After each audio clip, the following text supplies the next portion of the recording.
excited today because today is the start of the Black Investors Cup. We're doing our first ever Black Investors Championships, which is going to be really awesome. And so if you go to blackinvestorscup.com and log in, that's where you can get started.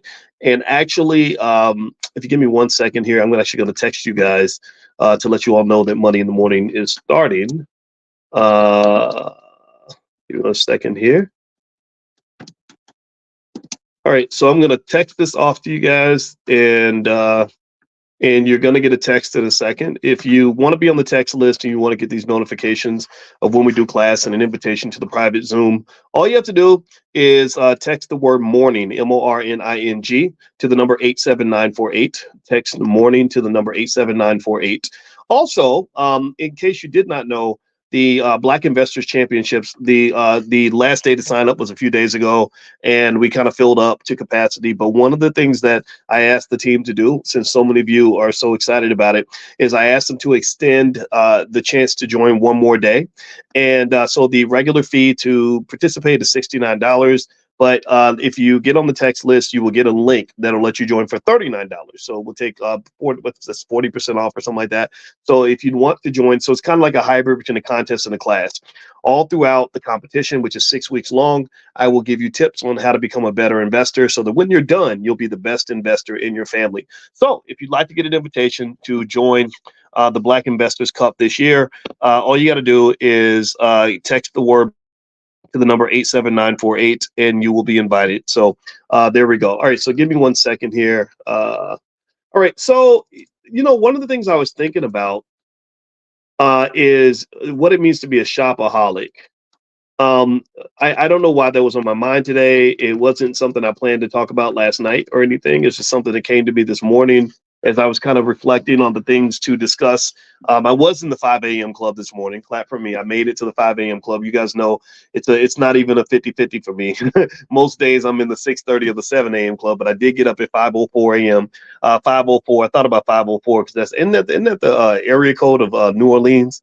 And my friend D1, he's a great rapper out of New Orleans, and he has this song that says, "Y'all ain't ready for that 5:04." So apparently the 5:04 is a source of pride, and shout out to everybody from the 5:04 because I got up at 5:04 this morning. So one of the things I thought I would do is I thought I'd pull up a book I wrote when I was on the faculty of Syracuse University called Financial Lovemaking. And this book, Financial Lovemaking, which if you want to copy, it's at drboycebooks.com. In this book, I talk about that. I talk about being a shopaholic and signs that you might actually be one, because a lot of people don't know that you can have addictions to money and to shopping the same way you can be addicted to crack, the same way you could be addicted to sex, the same way you could be addicted to gambling, the same way you could be addicted to alcohol, the same way you could be addicted to anything, you can be addicted to money. Money affects your brain the same way as a drug. Shout out to Professor Andrew Lowe at MIT, whose research dug into this issue in terms of what region of the brain it specifically affects. So it affects the same region of your brain as cocaine. So addictions are very real. Addictions are everywhere. And so shopping addiction is a very real thing. And also gambling addiction. That's another type of addiction in terms of financial psychology that you want to be really careful about. You want to warn your sons in particular, because now they've legalized sports gambling, and which I think is just terrible. I wish they hadn't done that, because now they're really encouraging young guys to dig into gambling. And I say young guys because they don't really aim for young women as much, because young women are not as susceptible to sports betting. But the young guys, I think, like between the ages of 22 and 36, oh, you're toast. Because the thing is, when you're young, I guess the testosterone, we think we're invincible. We think nothing bad can happen until it happens. Until you're making $60,000 a year and you got $400,000 in debt, and you're trying to figure out how to fix it.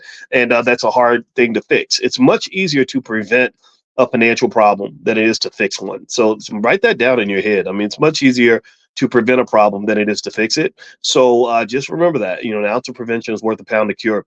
So anyway, so what I thought I would do is dig into some of these signs. Like, how do you know if you're a shopaholic? In fact, give me a guess if you feel like you've ever seen anybody who was a shopaholic or a spendaholic. Give me a guess maybe it was you.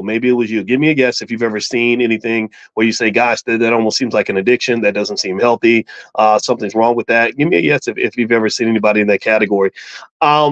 And yeah, I think it's pretty common, right? It's kind of a big deal. In fact, in America, we have a big problem with spending. They love consumer spending. They love watching consumers spend because consumer spending actually drives the economy. That's how rich people stay rich. That's how the economy keeps roaring. Is they pretty much just have Americans addicted to consuming things from an early age. So anyway, so let me pull this up. All right, so let me see here. All right, so one other thing, let me see. I'm trying to think what else is going on. I know also Cody Ransom is teaching a Black Wall Street class. If you want to join that class on the true history of Black Wall Street, you can go to b1wallstreet.com, be the number one wallstreet.com. Feel free to take a look at that. I'm a believer that we shouldn't have slavery or anything like slavery or taught to us by slave masters. I don't think slave masters are the best people to teach slavery to people who used to be enslaved. And so so it's not just true for slavery. It's true for anything related to Black history. I think Black history and really anything about that comes down to like how to be Black, what Black people are supposed to do. I just don't think that it's healthy for us to have other people teaching us that. I think we should be teaching that to ourselves. So we actually have our own educational institution. We've been doing this for many years, and we teach kids about wealth. We have the Black Millionaires of Tomorrow program, where our kids, we have 9-year-olds who know wealth better than most adults. It's not very hard to do because if you focus on some basic ideas at an early age, you'd be amazed at what a difference that makes in the life of the child. And also, I want you to remember that the idea of being financially sound is not just about having money. It's about giving you protection in the areas that money cannot buy. It's all the stuff that doesn't have to do with money. Money is kind of a protector that can either inhibit your ability to enjoy your life or it can accelerate your ability to enjoy your life. Let me know if you get what I'm saying here. Money doesn't really buy happiness, but it's very hard to find happiness without money. Let me say that again. Money doesn't buy happiness. There's no store you can go to and buy happiness unless it's like a crack house. Maybe you can buy temporary happiness in a crack house. But for the most part, you can't buy happiness, at least long-term happiness with money. But what money can do is it can take away your ability to pursue happiness if you don't have what you need. Do you understand? So this is what it's all about. It's about when I really consistently talk to you about us building that capital base for the children, you're really keeping the children out of slavery. You're really protecting them from slavery because when the kids get to be 25 and they don't have any money, the only option they have is they have to go and get a job, and chances are when they get a job they have to work for someone who doesn't look like them, and then they get mistreated and abused and disrespected, and then they come home and they're crying every day and they're really sad and their lives suck. Well, why do most people's lives suck? Well, a lot of it has to do with the job that they do. It's the people they work with. That's the biggest stressor.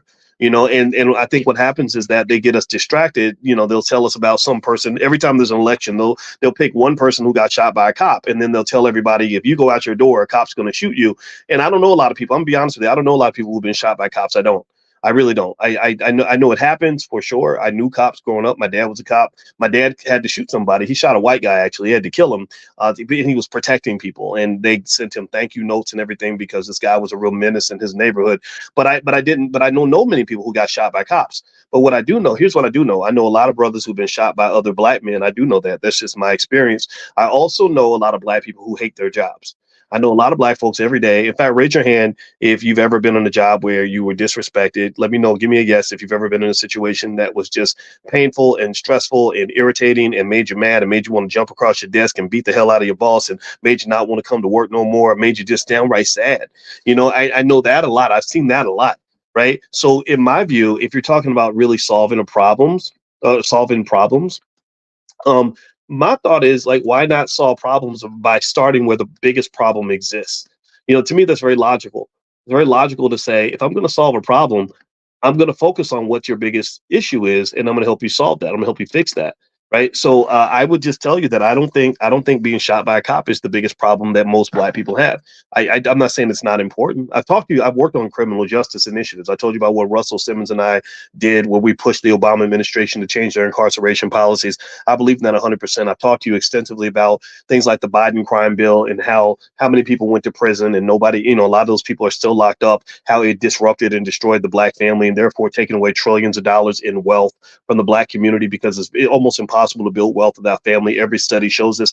I'm in complete alignment with you, right? So I'm not going to sit around and pretend like a police shooting is a good thing or that these are not issues. But what I am saying is that I think that if you're talking about fixing your life, that's it. Ayanna Van Zant style. If you're talking about quality of life, that's it. That's what I'm thinking. I'm looking at your life and I'm saying each day, what are you doing every day, and how do you feel about that? And if you don't like that part of your life, then I say fix it. So when I think about quality of life, I think the best way to give your child a better quality of life is to put them in a position where they don't have to go beg for a job from their oppressor. I think that would be a type of liberation and freedom that would make them very proud. It would make them very strong. It would make them very it would give them access to a lot of happiness and freedom and all these other things that we talk about that sometimes we don't know anything about. I mean, you can't, sometimes we fight for freedom in a cage. Like we fight for freedom by demanding a nicer cage. Give me a better black job. I need you to give me more black jobs. I don't want to, I don't even want, I don't want a black job.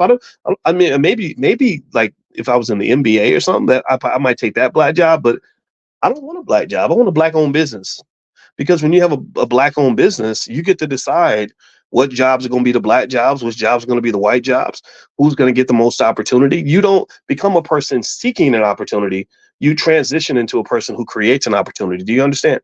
Like we shouldn't be teaching our kids to go get a job. We should be teaching our kids how to create a job. That's what financial consciousness is all about. Consciousness is leveling up. It's where you say, okay, I'm not going to operate on this level because I'm not winning on this level. Let me go to a higher level. And if you're not winning on that level, you go to the next level. And each time you notch up a level, you have a little more power. You have a little more perspective. You're higher in the sky. When you're in an airplane, you can see the landscape a lot better than you can if you're in a car. You understand? So you got to level up. We must level up our thinking. That's extremely important. And in fact, actually, I promise I'm going to get to the shopaholic topic. I know that was what I started with, but y'all know me. I just stream of consciousness. Just bear with me. But I was even thinking about today, like with my wife, we went to breakfast today and I decided to take her to breakfast because, I don't know, I want to spend time with my wife and everything. And I was just telling her, I told her how much I admired her, and I told her how much I really just admire, like just how pretty she is. I said, you were the prettiest thing I ever saw. And I was telling her that my theory, I said, when I got married to you, I would have some people ask me, like women would say, well, what was it about her that made her different? Like, why were you willing to settle down and marry her? Because I wasn't in a rush to get married. I didn't feel like I had to get married. That wasn't something I feel like you should do whatever you want to do in life. I really believe that. But I wanted to marry her. And they were like, so what was the difference? And I said, I think it was that, number one, I thought she was amazing, most beautiful thing ever. And also the other thing too, is like, I don't understand when guys get intimidated when women are doing well and they're really smart and they are successful. That accelerates you. That should help you. You should see that as an asset, not as a liability. She's not your competitor. She's your spouse. She's your partner, right? So that was one part of it. But then I also said, one of the biggest things that made me really love you is the fact that you really love me. I admired you partly because you admired me. And I said, I don't think a lot of people think about that enough. They don't think about this. They don't understand how self-esteem plays a very big part in the universe giving you what you deserve. Self-esteem is really important. And so what let me give you an example to make it more concrete, because I'm trying to get this thought out of my brain and into my voice so you can hear it and see it and hear where I'm coming from.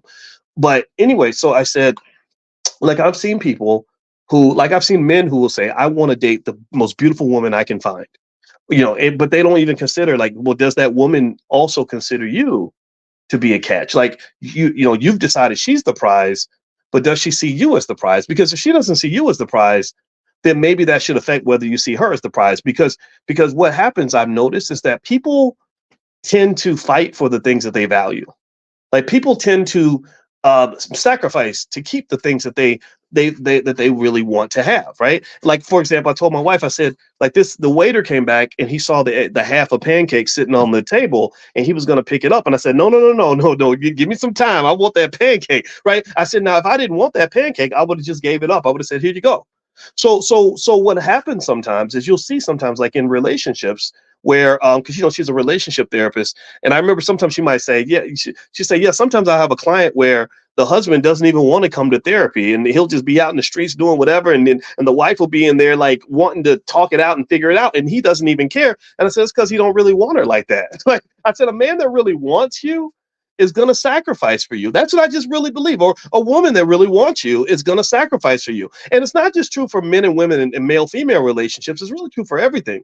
Even if you think about like a job, there's a difference between, tell me if you're following this. If you work for a company that values you, what are they going to do? They're going to pay you well. They're going to be flexible with your schedule.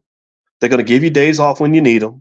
They're going to give you promotional opportunities. They're going to find out how you're doing. The boss was going to know the names of your kids, right? You see what I mean? Like that to me is a great experience. But think about this. So there's different types of ways you go search for a job. Some people search for a job and they say, I want the job that pays me the most money. That's it. Or I want the job that's the most prestigious. And they don't even factor in, well, how are they going to treat you? What are they going to do for your quality of life?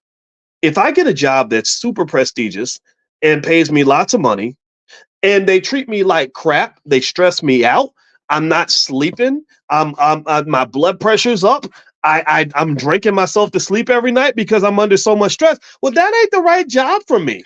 That's not the right place for me to be. I'm not supposed to be here. And what tends to happen is when we get more mature and you get past that self-esteem issue that you had when you were young, where somehow you felt the need to be in this space because maybe it validated you, right? You're young and you're like, I want to go work for the White House so I can tell my friends I work with the president, or I want to go get this job so I can tell my friends how much money I made. Then eventually you get to the point where you're like, I don't need that anymore. I don't need a fancy title. I don't need necessarily a ton of money. I just want to be happy. I want to be in a place that values me. So your job criteria, your search criteria changes as you start to accept and respect the idea that you're a whole human being who should be making a decision based on multiple variables and not just one. Do you understand? So I told my wife, we were talking about relationships at that time, but I think this applies to everything. Because remember, your problem with racism as Black people, I would believe, is that you're in an abusive marriage with white America. That's what you are. You're in an abusive relationship where your partner tells you they love you, but they might punch you in the face every now and then and pee on you or something, R. Kelly style. But you stand there and you accept it because you somehow feel that nobody else is going to want you, and that's what happens. This is what they this is how the politicians, they get the votes. This is how they get us to give them all our money and all that, because it's a self-esteem thing, right? And I told my wife, I said, you know what? I said, part of the reason I love you so much is because of how much you love me. And part of the reason that I wanted to be with you so much is because I could tell you wanted to be with me and you wanted a man like me, which that right there told me, oh, this woman got good taste. Right? She got good taste. Now this was genetic. Her father was a professor like me. So she has this thing. We tend to marry our parents. There's books, there's whole psychology theories about that. This is where the whole broken families problem really emerges, right? When you look at the fact that 76% of all Black children don't have a father in the home, and a lot of young children don't have a good relationship with their father, this really shows itself in dating choices and why certain guys might end up as the fathers of your kids and all that. It all requires therapy. It's a deep conversation. But still, though, that's what I explained to her. I said, I think that we underestimate the importance of self-esteem and self-respect when forming relationships, whether they are economic relationships, whether they are romantic relationships, professional relationships, any kind of relationship. I believe that you should never in your life spend time or energy on anyone or anything that does not want to give similar energy back to you. I don't believe that we should be giving all of our money away to people who would never, ever do the same thing for us. I don't believe that the people that teach our children are qualified to do so. I don't believe that. I believe we're qualified to do that. I don't believe that a healthy relationship is ever one where you want them up at level 9 and they only want you at level 1. And what happens in those relationships is you get abused. Literally, they're crapping on you. They're calling you names. They're disrespecting you because they know you're not going to go anywhere. And you're sitting there doing Jennifer Hudson songs. No, no, no, no way. I'm living without you. I'm staying. I'm staying. I don't want to be free. That's the black people all instead of the black national anthem, that needs to be our new anthem because some of us are out here literally singing Jennifer Hudson songs, talking about you gotta love me. Right? So first off, if a woman ever sang a song like that to me, I would run for the hills. That is a scary song. That means that she's either gonna have you or she gonna kill you. But then second of all, what in the world would make you ever think that it makes sense to behave that way in front of anyone? Where is your damn self-esteem? Where is your self-love? Where's your self-respect? And that's what we do. We are trained. I think we're trained to be beggars. We're trained to sit there. No, no way. You don't love me. Right? Like you go, no way. I'm living without you. Right? And we take pride in this. I'm not begging nobody for nothing. I think I don't, and it's not an arrogant ego thing. It just it's a self-love thing. I think that if we practice simply loving ourselves as much as we love white people, we would just move like light years ahead as a community. I really do. I think that we really are in love with their validation. We're in love with their acceptance. We're in love with whatever it is that we think that they can give us, and we don't really love ourselves as much. And so when I so this all spun from the conversation I had with my wife, and I said a good part of the reason that I love you so much that I would fight for you, and that I did fight for you, is because I had a sense that you would fight for me, that you loved me, that you wanted me.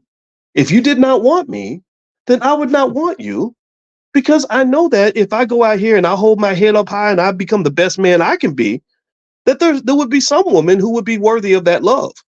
So and I don't know if that I hope that doesn't sound arrogant because it's not meant to be. To me, it's about simple, basic self-respect.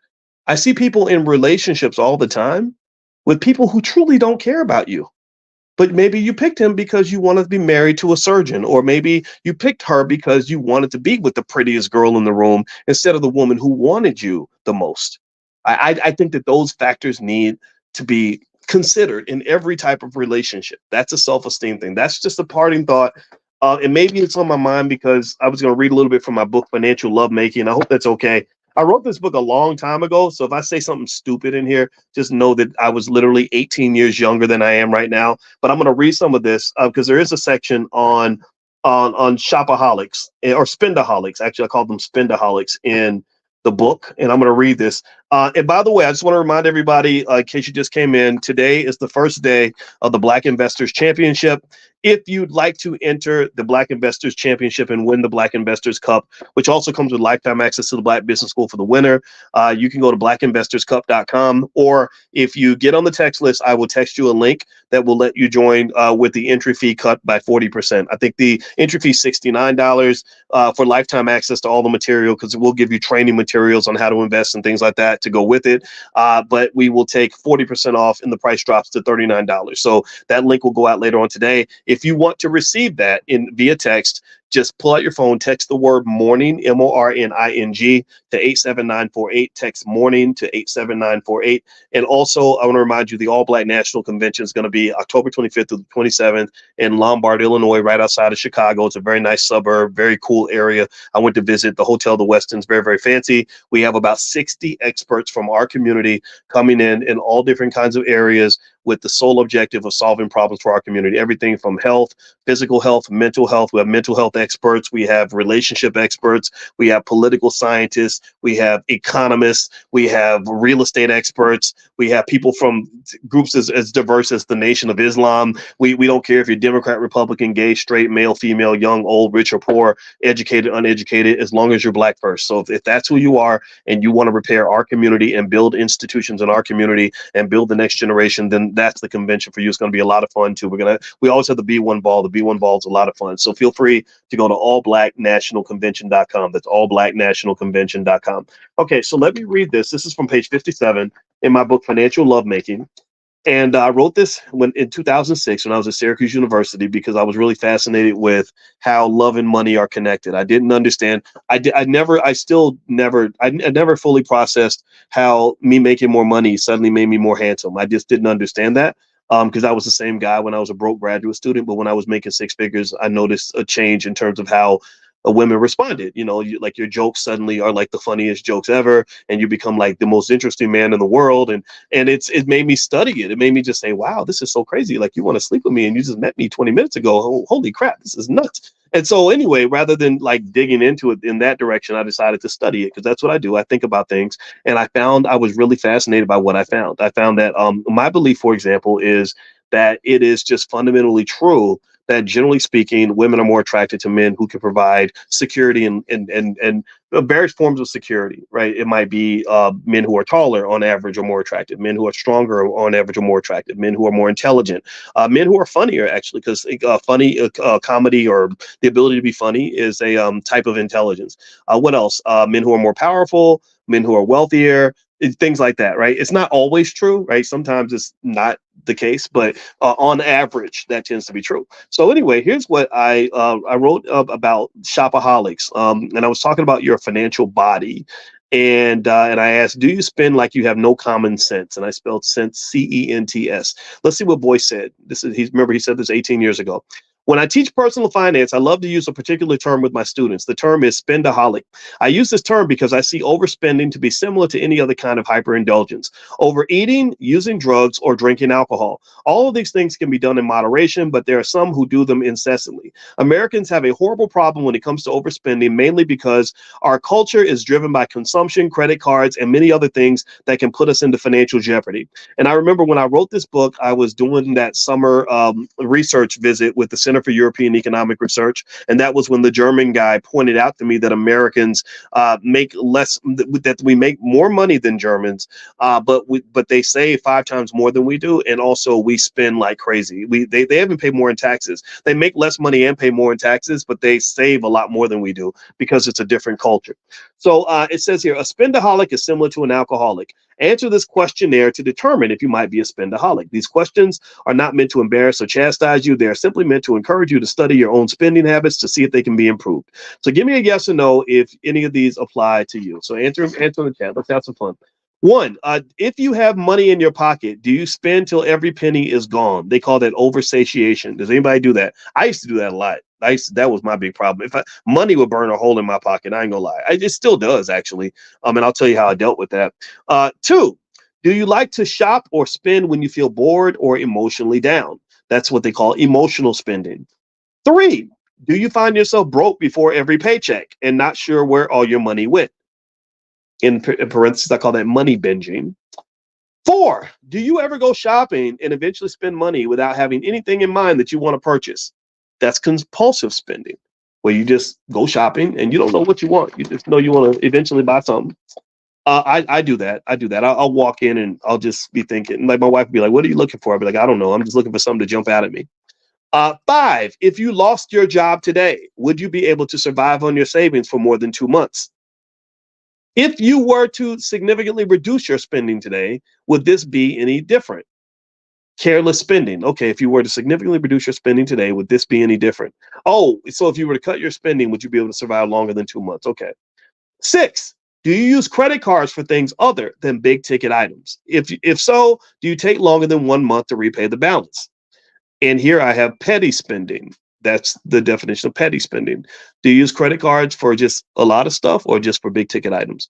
7, if you run out of cash at the mall, what do you do? A, go right to the ATM. B, find another source of payment. Or C, stop shopping and go home. And in parentheses, I have negative self-enablement. I have not used that term since I wrote this book. That's pretty good. I like this. See, I don't know. You could write a book like in 2006 and read the same book in 2024. And I kid you not, it's like somebody else wrote the book. So I'm literally reading this, trying to figure out what Boyce said, just like you are, because I haven't read this book for years. 8, do you find that you frequently feel worse after you spent a lot of money and have nothing left, as if you've done something wrong? Do you have spender's guilt? One sign of being a spendaholic or a shopaholic is that you feel guilty when you're done. Just like anything else, like if you're an alcoholic or drug addict or a sex addict or something, you do stuff and then later on you're like, damn, I shouldn't have done that. 9, if you could go back in time for 1 year, would you change the amount of money that you spent? Would you do that if you could go back? I would. I'm raising my hand. I'm definitely in that category. To this day, I'm in that category. I ain't gonna lie. It doesn't go away because you never stop being you. Just like they say for drug addicts, like you're never like completely recovered. It's day by day, step by step, and just finding ways to take who you are and channel it in a way that's going to be healthier for you, right? And that's just what it is. Number 10, are you quick to buy things for other people, such as meals, clothing, etc.? And here I call that life of the party spending. Are you the person who always picks up the check? Always buy stuff for other people, like, kind of to big ball a little bit or whatever. I know a lot of us that maybe you went to school and you make more money than other people. You might feel the need to become extra generous. I still do that. I feel embarrassed to go places and ask other people to pay the tab. It's just not. It feels very awkward for me. And to some extent, I'm blessed, so it's okay. But I had to kind of work on that because sometimes you don't want to pay the tab. Sometimes you don't need to keep paying the tab. And yeah, Muna, that's that MC Hammer effect. Because MC Hammer, that's how he lost all of his money. Is he lost a lot of his money for the same reason a lot of athletes and entertainers lose their money, is that he was so generous. He took care of everybody. And they asked him, they said, "So what'd you do with all that money?" He said, well, I had 100 employees. So he's playing with his beard and he's like, "What do you think I did? You think I fed them hamburgers? Or you said, like, do you think I paid them with hamburgers or something like that?" Right. And the thing is that I don't knock the generosity at all. I think that Hammer, I think the generosity is fine. But like, if I was to go back in time and I was an advisor to Hammer, what I would say to him is that you have to develop an infrastructure that feeds itself. Like you can't do a charity based model of paying people, like, because if you do, you're going to be trying to dance until you're 70 years old, because you got to do a whole lot of dancing to pay 100 people, for the rest of their lives. Because once people start to get money from you, they're dependent on that MC Hammer paycheck. They're dependent on the MC Hammer lifestyle. And when you take that away from them, that's going to be financially traumatic for them. And traumatized people tend to have a trauma response. So that person who was your homeboy, your best friend, you put $1 million in his pocket over a 1 or 2 year period, suddenly you take all that away from him. Sure, his better self might say, "Well, it's okay, man. You did a lot for me and I appreciate it." A lot of people don't do that. Most people are like, "You SOB, you son of a blankety blanket," especially if you're not suffering too. Now, if you're broke and he's broke, then that might be okay. But if he's broke and you're not, like, you're still touring and you're still making money, and because you just decided to kind of cut some cords, oh, you're going to become public enemy number one. Jamarlin Martin, who started Bossip, he and I had a really good time. We went fishing on a fishing trip, and I like this guy a lot. And I got a chance to talk to him in maybe about 2018 about just all the years where he was building Bossip. And I mean that and if you know Bossip, do y'all know Bossip? Is Bossip still a big blog? I don't know if it's even out there. I haven't seen it. I haven't gone to the site or not. But it was back kind of like in the golden era of blogs, where this blog was getting millions of views. Kim Kardashian got her start on Bossip. Like, she used to call them every day. He was telling me about how Kim would call and ask them to cover to cover whatever scandal she was involved with, because that's all she cared about. She didn't care about whether it was good publicity or bad publicity. She just wanted the publicity. And you see, she converted that into $1 billion empire. But anyway, one of the things I remember him talking about was that when the company was on its way up and he was very, very generous to a lot of people, that was all fine. But then when they had to do cutbacks, it became really tough for him, because a lot of those very same people he'd helped the most were the ones who were angriest at him. And it wasn't that they hated him. It was that more so that when people lose something that they're dependent on, it's a trauma. It's a trauma for them. It's a financial trauma. My wife did a whole workbook on financial trauma. If you want to go take a look, it's at drboycebooks.com. And when people are traumatized, sometimes they're not going to sit back and be calm and cool and collected. They're going to freak out. Right. So long story short, I think with MC Hammer, that's the risk you have, is that you're being very generous and you're doling out money. And what you're doing is you're doling out dope. You're giving everybody some dope, because the dope is soothing, they're soothing their lives and making things better and giving them a feeling of euphoria. Like, "Oh my God, thank you. I love you. I appreciate you so much." So now you've got 100 people that are dependent on you financially. So you got 100 dope addicts, basically, except the dope is just the money. Right. And it's not because they're bad people. It's just that they need that money that you're sending them every week. And it's not an amount that's going to make them just, super happy. It's just enough for them to feel normal. So when you take that away, It's just like taking money away or taking drugs away from an addict who need to get, a shot of heroin every morning or a bottle of liquor every morning or whatever. And so that reaction is literally a withdrawal. So you take away a dope fiend's dope, he's going to get mad at you. He's going to kick you in your ass. He's not thinking properly because he's feeling off balance in that moment. And I really think that that's what MC Hammer was running into. So what I would say to Hammer is, number one, I would just, first of all, I'd tell him, like, let's not hire anybody for a while. Let's just kind of think about this thing and figure out how we can develop something that's more stable. But then when you hire people, maybe hire them temporarily so that you can manage expectations, so they don't think that you're supposed to take care of them for the rest of their life. And then the third thing I would say is, let's develop some infrastructure. Let's make some investments with this. Hey, we got the cash flowing right now. Let's take this money, this cash flow is coming from one source of capital. And the capital is what they call human capital. And it's coming from the fact that there is a really popular man named MC Hammer who gets on stage and dances around the world, and people pay millions of dollars to see him dance. That's not sustainable. That's not a sustainable source of capital. You're going to get old. You're going to be 50 years old. You won't be 50 years old if you're trying to dance like that. You can't even dance like that. It's hard to dance like that at 28 years old. So, I mean, you ever see Hammer dance? Hammer, Hammer, Hammer, Hammer. I mean, that man moves. That energy was insane. And so what the goal would be is, okay, we're going to really, really milk this era. We're going to milk the next 5, 6, 7, 10 years or whatever, as long as you're big.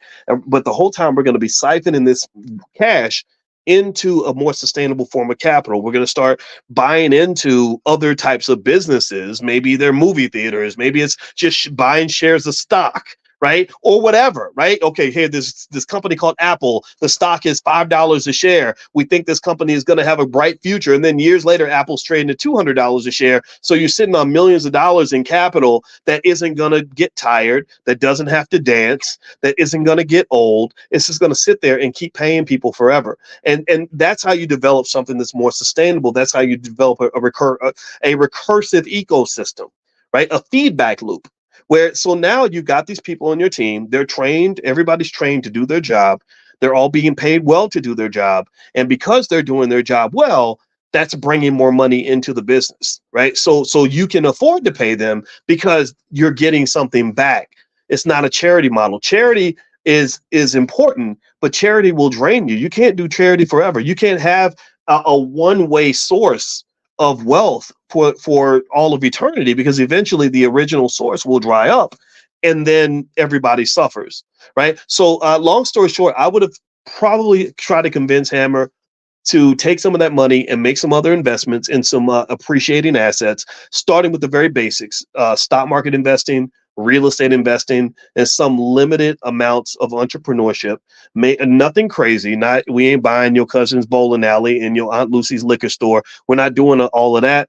Maybe what we're going to do is develop businesses around the things that we know. Well, what do you know? Well, you know entertainment. Okay, we're going to start the MC Hammer Dance Studio, and we're going to hire a bunch of really great dancers from your team who are going to be teachers in the dance studio, and the whole community is going to come and pay a fee to learn how to dance, just like MC Hammer, whatever it is, right? Just like Alvin Ailey has his dance troupe, and they've probably made hundreds of millions of dollars all around the world. And I don't even know, y'all got to tell me, is Alvin Ailey still alive? I don't know if he's even still here. I know his name is big. Is Alvin Ailey still out doing stuff? Does anybody know? I don't know. No disrespect. I don't want to kill the man if he's still here. But that name is capital. You understand? The name Alvin Ailey is a source of capital that is feeding hundreds, if not thousands, of people. How cool is that? And it's not just Alvin Ailey's name. I mean, there's a lot of other names. Steve Jobs, what he did with Apple, that's now a $3 trillion company, and Steve Jobs ain't even here. You can keep going to Henry Ford. Ford Motor Company has fed millions of people. And he's been gone for a very long time. Walt Disney, the name Disney, just this summer, 50 years after Walt Disney died, this summer, Walt Disney Corporation had the 2 biggest movies of the freaking summer. This week, actually, this past week.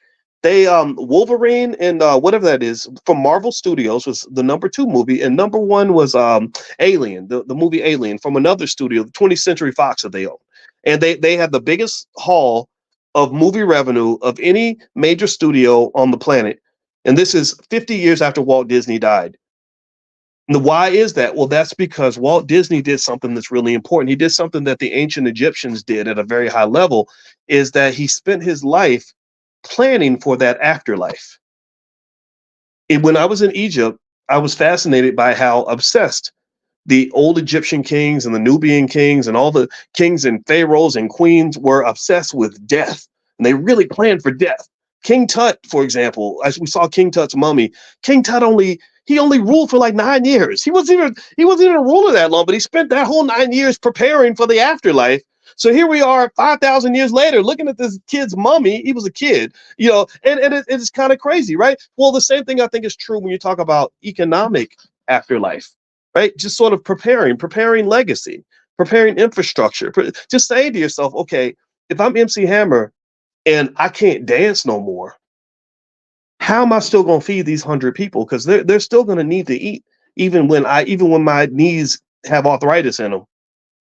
Well, that's where financial literacy and financial intelligence are not just nice value adds. They're not just nice little add-ons.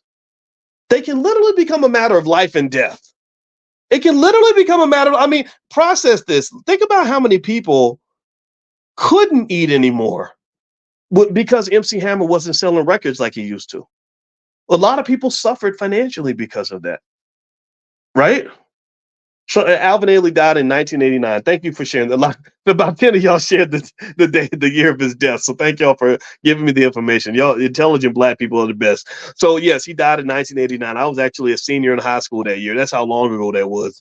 And so even though this man died, what's 89 is 35 years ago, I guess. He's still, they're still making millions of dollars from his name because there was an infrastructure put in place. See, infrastructure and a process and a system will always outlive an individual. A system can work harder than an individual. A system is typically smarter than an individual. So when I talk to you all and we go into our Black Millionaires of Tomorrow program for children, and I explain to you what kind of children you need to build, I've given you a simple blueprint that if every family applies this, then you're talking about $1 trillion legacy that's being built over time. It goes back to sturdy. Remember we talked about sturdy children, STERDY. Sturdy, the S in sturdy stands for systems. You want children that can think in terms of systems. The T stands for technology, E stands for entrepreneurship, R stands for relationships, and D stands for delegation. The Y stands for the youth. If we have sturdy children, then you can build empires. You're not going to have rappers who have 5 good years and then everybody goes broke. You'll have rappers that can parlay 5 good years into 500 good years, or at least into 50 good years, because they understand the importance of developing infrastructure. Black leadership comes and goes because there's no infrastructure. Martin Luther King gets shot, the whole movement's done. Malcolm X gets shot, movement's done.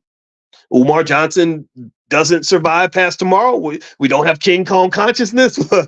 All that stuff is gone. He's just another dead Black man.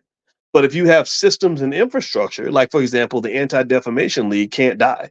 Nobody can kill it. They wouldn't know who to assassinate if they ever decided to do that, because it's a system. It's an institution. They've got infrastructure. Do you understand?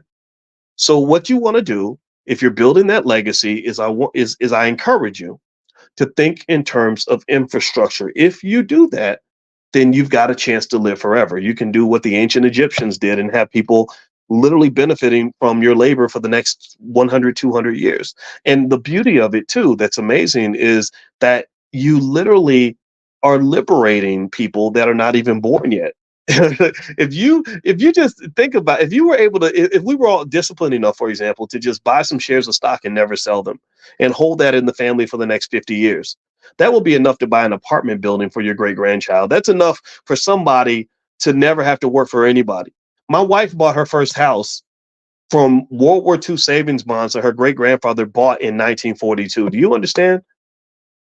That's what. So there is no U in sturdy. Sturdy spelled Sterdy, Sterdy, and it's from our Black Millionaires of Tomorrow program. We have a whole financial literacy program for children, which literally the guarantee is that when your child goes through the program, if they take the self-study exams and they get their certificate, they will have a financial literacy level that exceeds the average college educated adult. That is our guarantee. And if you don't feel that way, then let us know. We'll give you your money back. But if you want to go take a look, you can go to blackmillionairesoftomorrow.com. That's blackmillionairesoftomorrow.com. So sturdy is an acronym, Sterdy, and that's what I talk about all the time, because if you develop that kind of thinking, economically speaking, then that's a type of consciousness that takes you to the next level, where it's not just, I'm going to try to be a successful Negro by getting me a fancy job and living in a nice neighborhood. Who cares about that? I don't, and I'm sorry, no disrespect, but no, the world don't really care a whole lot about your master's degree. The whole world don't care a whole lot about the fact that Mr. Charlie gave you a good job.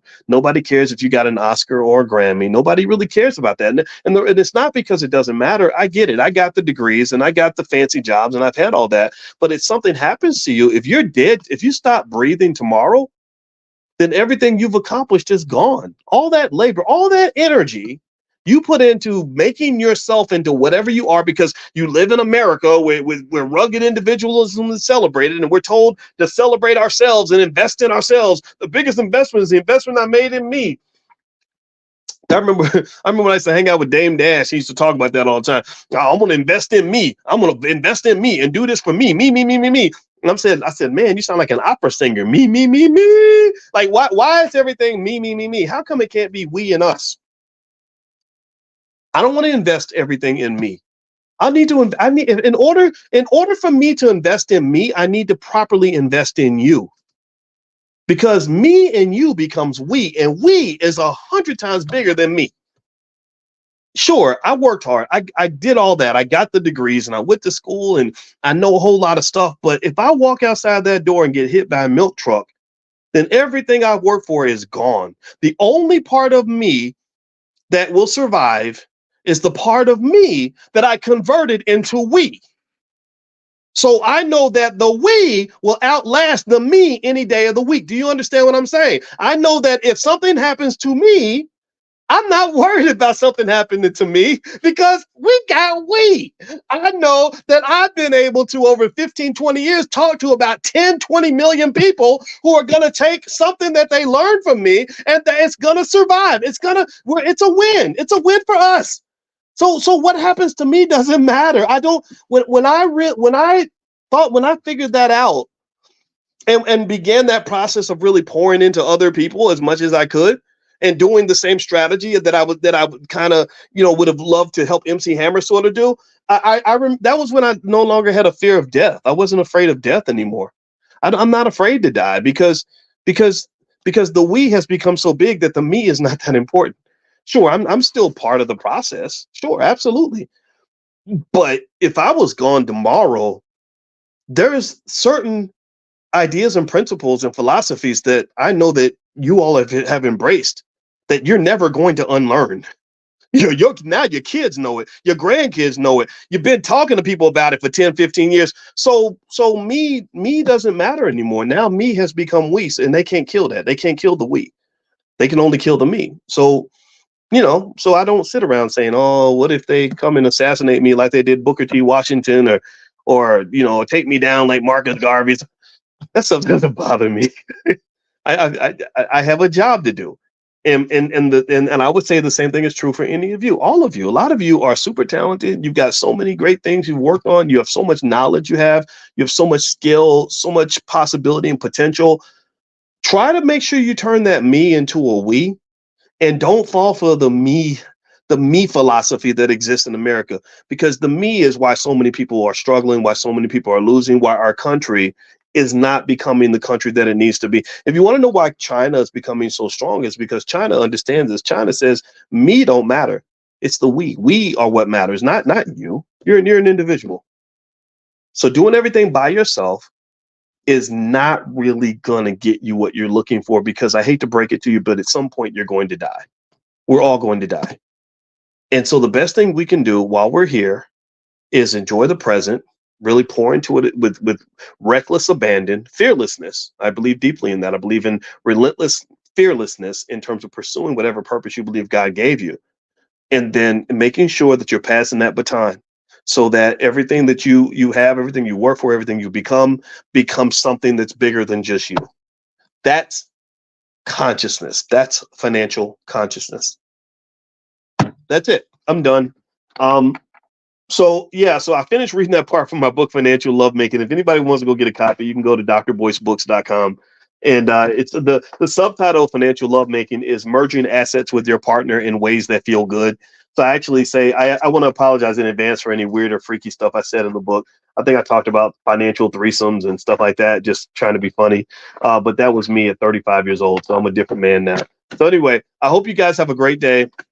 And also a reminder, the Black Investors Championships have started. They start today. So if you'd like to still participate, just get on the text list. I'll send you a link where you can join. And then after today is shut off, we can't take any more entrants. And you can start buying stock right now. The markets are open right now. So go ahead and jump in, start buying your stock. The URL is blackinvestorscup.com. That's blackinvestorscup.com. But if you get on the text list, I'll send you a link where you can join. And it cuts down the price of the fee and everything for you. So feel free to get on the text list. Text morning to the number 87948. Text morning to 87948, and I will send you the link this afternoon. And that's pretty much it. So have a good day, everybody. God bless you. I'll see you guys soon. Take care now. Bye-bye.